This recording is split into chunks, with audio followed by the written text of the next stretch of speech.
د طالبانو هند او ډیورنډ کرښې په اړه د شاه محمود قریشي تازه څرګندونې. شاه محمود قریشي له طلوع نیوز سره پر مرکه کې مهم کوم ټکي یاد کړل، په دې مرکه کې څه ویلي دي، جزئیات یې په دې ویډیو کې را سره وګورئ او چینل سبسکرایب کړئ. السلام علیکم لیدونکو، ستړي مشئ. د پاکستان د بهرنیو چارو وزیر د خپلې مرکې په پاته برخه کې چې له طلوع نیوز سره یې کړې وه، نن بیا مهمې خبرې کړې دي چې د طالبانو او هند په هکله یې هم ترسره کړي. د پاکستان د بهرنیو چارو وزیر وویل چې طالبان په پاکستان کې نشته ده او هیڅ یو شورا هم په دې هیواد کې نه لري. د قریشي په خبره چې باید افغانان له پخواني فکره راوځي او وګوري چې نړۍ کې څه کیږي. د پی ټی ایم د مشرانو د نیونې په هکله ده وویل هر څوک چې قانون ماتونه وکړي وبنیول شي. خو د دې پوښتنې ځواب چې ولې طالبان نه نیول کېږي وویل زه ستاسو د ملي امنیت د مشاور غوندې نه یم چې په دې حساسو شرایطو کې ناحق خبرې وکړم. د قریشي څخه پوښتنه وشوه ملا هیبت الله او د طالبانو نور مشران چیرې دي. هغه ویل په دې هکله تاسو د خپل ملي امنیت او یا هم دولت څخه پوښتنه وکړئ. طالبانو په کوټه کې شورا نه بلکې په افغانستان کې شوراګانې لري.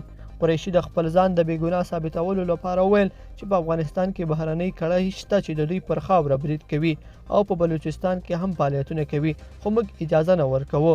له قریشي څخه پوښتنه وشوه چې آیا تاسو شیخ عبدالحکیم سره نه دی لیدلی چې دلته راغلی؟ قریشي وویل زه هیڅ نه پوهیږم، هغوی موږ نه یو خبر کړي، زه د پاکستان دولت یو منتخب استازی یم. قریشي د هند په هکله وویل. شاه محمود قریشي د هند او افغانستان نږدې اړیکو باندې هم نیوکه وکړه.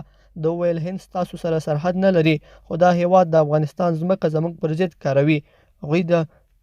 هغوی د تروریستي فعالیتونو پر مټ دا کار ترسره کوي، ځکه په دې هکله موږ استخباراتي معلومات لرو او یو چا راته تایید کړې ده چې هند له لوري بلوچستان کې تروریستي فعالیتونه ترسره کیږي او موږ یې هم ګورو او وینې. قریشي د ډیورنډ په هکله هم وویل. د پاکستان د بهرنیو چارو وزیر شاه محمود قریشي د خپلو خبرو په دوام وویل چې زموږ غوښتنه دا ده چې د ډیورنډ کرښه باید د یوې نړیوالې سرحدي کرښې په توګه وپېژندل شي. زما له نظره دا یو رسمي سرحد دی او موږ هیڅکله دا بحث له افغان طرف سره نه دی شریک کړی، ځکه اړتیا یې هم نشته، ځکه دا یو رسمي سرحد دی.